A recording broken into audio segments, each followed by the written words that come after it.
Vous allez bien? Ok, moi je suis encore là. Donc je disais tantôt que depuis hier... Attendez, 2 secondes. Ok. Depuis hier, je suis sujette à polémique. Ça saute, ça tombe. Parce que je défends la cause de ces jeunes femmes-là que vous exploitez en Afrique, que vous rendez en esclavage en Afrique. Et puis bon, je suis insultée, je suis taguée de partout, je suis vilipendée. Ça, c'est vous qui voyez. Moi, je suis du côté de la justice, du droit et des opprimés. Si. J'ai toujours détesté l'injustice depuis que je suis enfant. Je n'ai jamais aimé qu'on maltraite l'homme. Vous avez compris? La vidéo de ce matin-là, je vous ai dit quoi? Que nous tous là, on a besoin d'un plus petit que soi.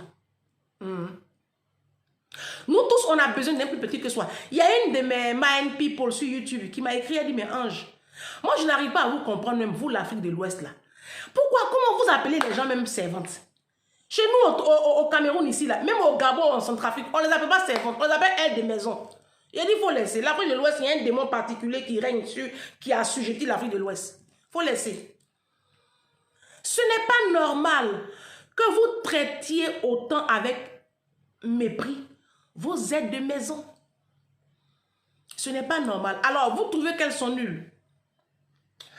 Vous trouvez qu'elles ne connaissent pas. Mais c'est parce qu'elles ne connaissent pas. C'est parce qu'elles ne connaissent pas. Quand moi je suis arrivée en France, mais là, quand tu viens d'arriver en France, 2 secondes.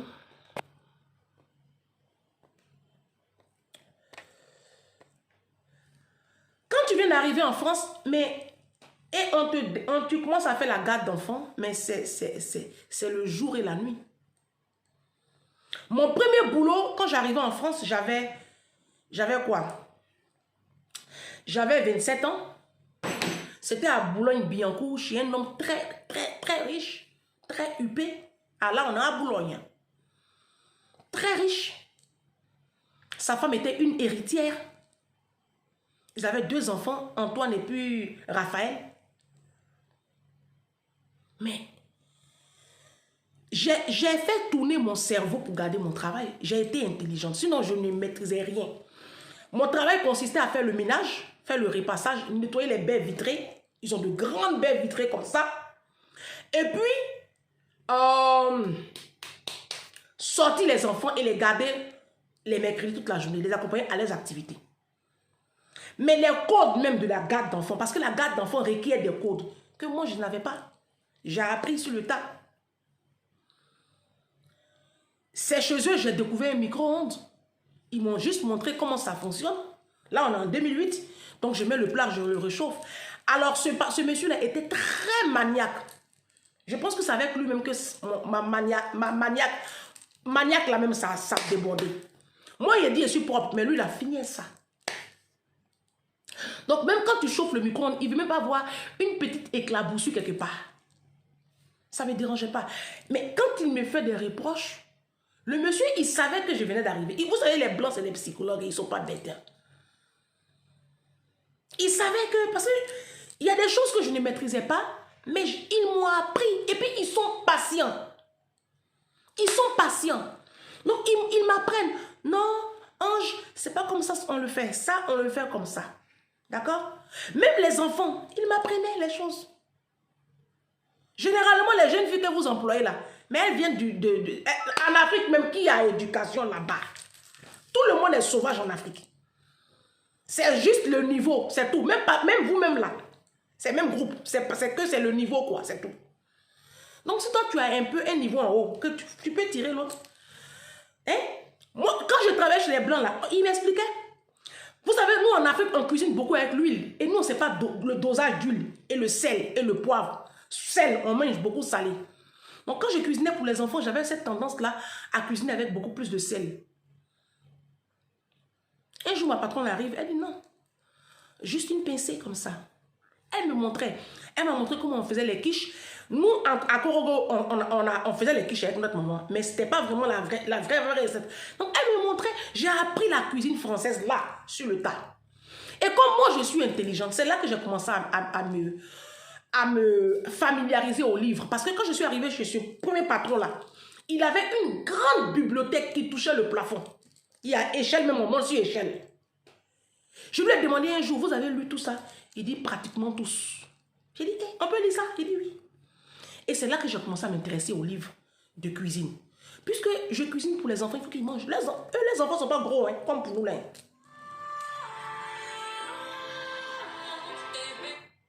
Excusez-moi. Les enfants ne sont pas gros comme pour nous là. Didou, viens prendre. Il y a papa qui est là. Papa, ça va? Hey. Oh, Yako. Papa de ma fille a mal à la dent. Tiens, va dans la chambre. Papa a mal à la dent, hein? Fais doucement, papa, hein? Ferme la porte ici. Il a enlevé. Didou? Didou? Doucement, papa, hein? Hein? Donc, je disais quand même.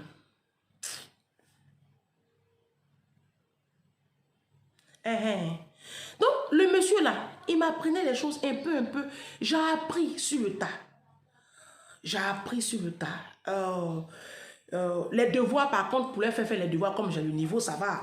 Ils étaient vraiment très contents parce que les enfants ont rebondi. Les devoirs, ça allait. Je leur faisais faire bien les devoirs. La méthodologie, par contre, on n'a pas la même méthodologie qu'en Afrique. Donc, il fallait que je me réactualise. Donc, je faisais des recherches. Parce que je vous ai dit que je suis intelligente. Moi, je ne suis pas trop bête. Hein. Donc, pour pouvoir me mettre au standard d'ici. D'accord? Et ça m'a pris du temps. Même pour le repassage, ça m'a pris du temps. Pour nettoyer les vitres, là. Il y a une manière de nettoyer pour pas que ça laisse des traces. Moi, je ne savais pas. En Afrique, là, on a bien vitré. C'est ici que j'ai appris. Un jour, mon patron est rentré, il y avait plein de traces. Il dit, non, c'est pas comme ça. Non. J'ai dit, montrez-moi. Humblement. Il a pris le produit et il m'a montré comment on fait. Je dis d'accord. Depuis ce jour-là. Un jour, je vais prendre des feuilles rames pour écrire. Moi, j'aime beaucoup écrire. Dans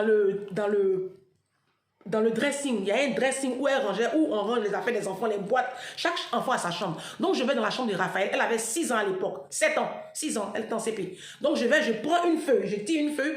Et puis, sa boîte, là, ça penche un peu. Bon, si j'ai fait un petit désordre. Moi, j'estime que c'est pas si grave que ça.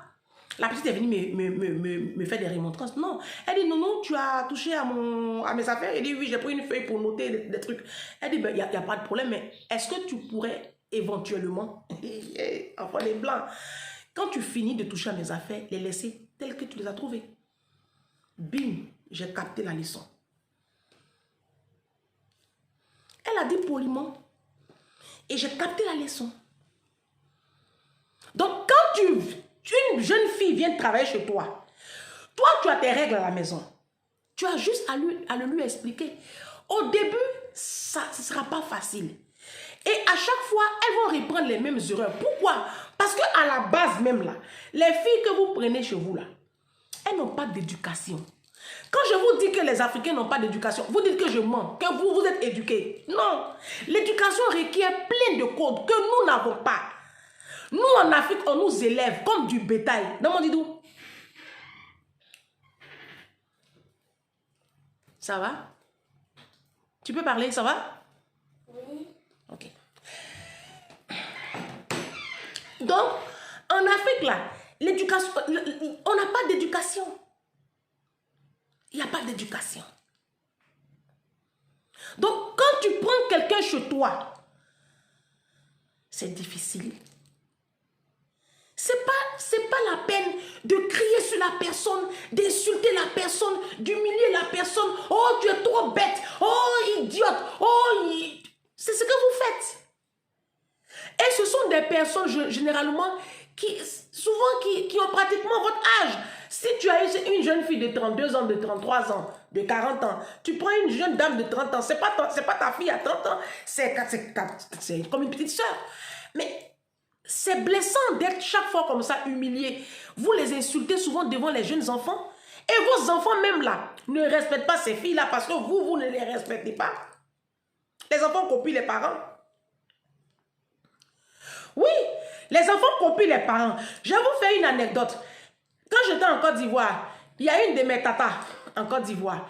Quand elle quitte du boulot, quand elle rentre, elle salue personne. Elle passe. Elle salue personne, elle passe. Un jour, ça c'était à Korogo. Quand elle rentre, elle salue personne, elle passe. Elle rentre, elle salue personne, elle passe. Quand j'étais encore très jeune, hein, quand j'étais à Korogo. Et puis, un jour, bah, son mari a reçu ses collègues. Et ses 3 enfants étaient sortis. Quand ces 3 enfants rentrent, bah, ils trouvent du beau monde sur la terrasse. Ils ne saluent pas et puis ils passent. Donc, sa maman qui dit, mais, aïe, vous n'avez pas vu les tontons là? Et le plus jeune qui a dit, mais maman, toi aussi quand tu rentres, tu ne salues pas. Hein? Vous voyez? Elle se dit quoi que, bah, je suis chez moi quoi. Donc, quand je rentre, je n'ai pas besoin de saluer mes neveux, mes nièces, mais qu'est-ce que je m'en fiche? Vous voyez? Croyant que c'était aux personnes qui sont chez elle, c'est à ces personnes, elle manque de respect. Mais elle ne sait pas qu'elle est en train d'envoyer comme ça un message à ses enfants. L'éducation, là, ça requiert des codes. L'éducation, faites attention. Quand on a des enfants, on ne peut plus faire n'importe quoi. Parce que les enfants, là, nous copient. Nous sommes les premiers modèles. Tu ne peux pas employer une jeune fille chez toi. Et puis du matin au soir, tu vas lui hurler là-dessus. Ça ne se fait pas. Ça ne se fait pas. Tu lui as demandé de faire une tâche. Elle ne connaît pas, elle ne connaît pas. Elle ne connaît pas. Si toi tu connais, il faut lui montrer un peu. Moi, je ne connaissais pas au début. Les blancs, ils m'ont montré. Aujourd'hui même, je les dépasse. Qu'est-ce qu'il y a? Qu'est-ce qu'il y a? Et puis, je vais dire, ta maison, c'est ta maison. Tu ne peux pas déposer tous les départements de ta maison dans la main d'une seule jeune fille. On ne t'a pas envoyé de te marier. On ne t'a pas envoyé de te marier. Tu t'es marié. Tu sais sur quoi tu comptes. Tu as fait tes 3, 4, 5 enfants. C'est que tu as de l'énergie pour t'en occuper. Oui. Moi, comme ça, là, je sais que je n'ai pas l'argent. Je n'ai pas l'énergie pour m'occuper de 2, 3 enfants. Je me suis arrêtée à 1. Oui. Parce que faire garder un enfant, s'occuper d'un enfant, ça, c'est pas que les finances. Hein. Il y a aussi l'énergie. Parce qu'il faut jouer avec l'enfant, il faut l'accompagner. Il faut faire des choses avec ses enfants. Moi, j'ai quelle force pour faire ça avec 3, 4, 5 enfants? J'ai quelle énergie comme ça? Je n'ai pas la force. Et comme je n'ai pas envie de confier l'éducation de mes enfants à une tierce personne, ce n'est pas à une tierce personne de gérer mes enfants. Chacun gère sa merde. Je me suis arrêtée à un enfant. Donc quand tu as fini d'aligner tes enfants là, il n'y a pas de problème. Quand tu as besoin d'une aide de maison, il faut la respecter et la traiter humainement. Voici le message que je veux vous envoyer. Aujourd'hui, ces jeunes filles-là, elles couchent avec vos maris. Vous-même là-haut, dites-moi, vous avez quoi même? C'est quoi vous avez même dans vos vies même? Vous voulez qu'on en parle un peu? Vos maris là. Hein? J'entends Marie. Il y a Marie à Abidjan. Il y a Marie en Afrique. Non, ces questions, moi je vous pose. En Afrique, il y a mariage. Il y a foyer en Afrique. Vos taudis là, vous voulez qu'on en parle ici? Vos pédophiles, vos maris toucheurs d'enfants, vos maris adultères là, vos bordels, vous avez là. Ça, c'est foyer, ça? Oh, non, mais... Non, foyer est gâté. Non, le foyer est gâté. Il y a mariage en Afrique. Dans la communauté africaine même, il y a mariage. Il y a mariage. Ce que vous avez là, moi, en tout cas, trouvez notre nom. Moi, j'appelle ça des bordels. Moi, j'appelle ce que vous avez là des foutoirs. Vous avez des foutoirs. Ça, c'est pas foyer. Vous savez ce que vous avez? Il y a un foutoir. Où on fout tout dedans. C'est ça que vous avez. Donc, laissez-nous respirer. Si vos aides de maison couchent avec vos maris là, dites-leur même merci. Au moins, ton mari va plus sortir les week-ends. Ou bien, oui, puisque l'aide de maison est là, qu'est-ce qu'il va aller chercher dehors encore? Donc, vous devez même les remercier. Elle vous aide, les aides de maison là. Oui. Elle vous aide, comme ça vos maris ne sortent plus. qui couche avec son aide de maison là, c'est un truand. Sinon, les vrais hommes, ils ne font pas ça. Vous devriez même vous poser des questions. Comment mon homme peut avoir un regard sur mon aide de maison? C'est les Blancs qui ont compris ça. Ici, à la diaspora, là, ici, chez les Blancs, tu viens travailler le matin, tu rentres le soir. Et pour ce faire, il faut payer la personne en conséquence. Parce qu'il y a le transport aussi que la personne doit payer. Vous dites qu'il ne faut pas y avoir rentré. Elle n'a pas dormi là. Mais c'est ça, les hommes là. C'est pas qui vous dérange maintenant. Elles vont coucher avec vos maris. Elles vont bien coucher avec vos maris. Ah, mais elles font tout, non? Moi, je ne vous comprends pas. Attends. Elles ne font pas tout. Elles lavent culottes de vos maris. Toi-même, tes culottes remplies de tes sangs, elles lavent. Tu as fait l'amour avec ton mari. Tout est blanc, blanc sur le lit, sale. Tu peux même pas, toi, une femme, regarde, vous n'avez même pas honte. Vous n'avez même pas honte. C'est une aide de maison qui va venir tous les matins dresser toi ton lit où tu as dormi. Toi, une vieille femme. Tu n'as pas honte? Non, je te pose la question. Vous devriez avoir honte. Vos hommes, vous mettez en vrai des démons là. Mais avec honte comme ça, là, tu vas laver quoi? On est en 2024, achetez-vous des lave-linges pendant que nous y sommes. Oui. Bon, j'arrive pas à comprendre. Vous mettez mèche humaine, vous mettez 5 silicones, fesses silicone. Vous avez l'argent pour tout faire. Prenez l'argent là, installez des lave-vaisselle à la maison. Les lave-linges, lave-vaisselle. Vous allez libérer un peu la vie de ces aides de maison là. Le travail qu'elles font là, c'est très pénible. Ces femmes là font un travail pénible que vous n'êtes même pas prêt à faire. Les sales besognes là, c'est elles qui se les tapent. Les grosses mamites noires, c'est elles qui vont laver. Elles vont s'occuper de tout le linge de la maison. Elles n'ont pas de répit. On sait ce qui se passe en Afrique. La chaleur, les marchés, la même sont n'importe quoi. Quand il pleut, elle va au marché. Dans la pourriture. C'est pas comme chez nous, ici, nous, on fait nos courses au supermarché. De A à Z. Donc, ce qu'elles font là, c'est pénible.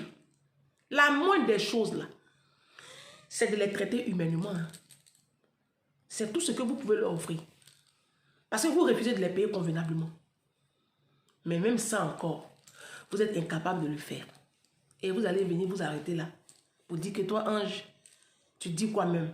Que c'est parce que tu es frustré. C'est parce que tu n'es pas marié. Que tu vis qu'elles n'ont qu'à gâter nos foyers. Vous avez quel foyer même? Vous là, vous avez quel foyer? En Afrique, il y a foyer. Si moi je vois foyer en Afrique, je prends photo, j'ai fait statut. Je vous dis voici foyer. Ce que vous avez en Afrique là, c'est des bordels.